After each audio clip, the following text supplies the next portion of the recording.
The tow bar is another accessory to which you can purchase, and what's nice about it is that you just slip the squat stand on and then you put the tow bar on. So there are 3 positions, and just like you would do squats, you can bring it up or down, and that's going to affect the height of the hip and the range of motion of the hip and the ankle. But I want to talk more about this tow bar with relationship to planking. So I'm going to have Jeff go into a kneeling position.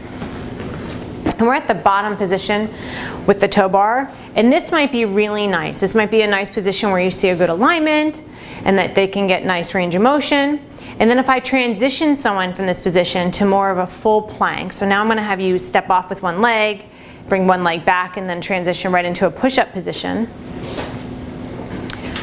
This is where you would eventually open up the glide board, so you'd push back and come back in. That's really challenging.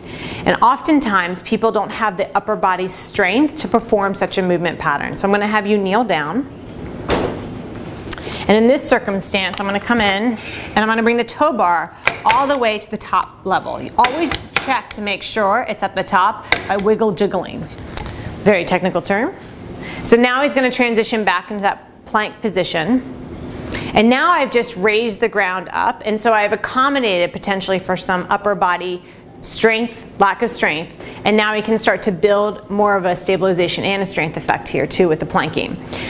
When I have worked with people before, and you can take a break for a second, what I've heard 2 things. I've heard when I brought that incline up, although I haven't adjusted the incline, so I haven't really adjusted the tower height, but when I bring this up on a level, people will say the exercise feels that much harder. And what I have seen with patients is that because I've helped them with strength, all of a sudden their range of motion has increased because they have that ability to explore.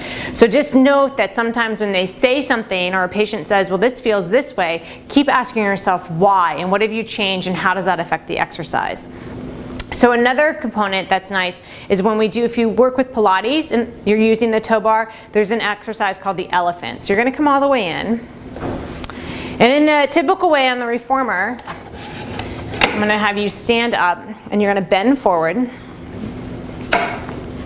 Is when someone's lacking flexibility, we typically move their feet back, and their feet you can go up onto the shoulder blocks, but we don't have them here. When you move your feet back, you actually make the exercise harder because you're starting from a more open position. So I'm going to move his feet in, and he can be round back or flat back, whichever you decide. But the focus here right now is not necessarily on the spinal position, is what I want to discuss, is the fact that if he has hamstring strength, and I want to accommodate for it, you now have the ability to bring the floor up to him. So now I can raise him up, and I'm bringing his trunk up so I can accommodate for that hamstring. I don't have to move the legs back and start him from a harder point of view. I can start him from here, and then he can move through the movement pattern. So think about the tow bar height and what happens when you change the relationship of the levels and how that changes the force through the shoulders and what that might do to the exercise or the flexibility requirements of the lower body. So that's the tow bar.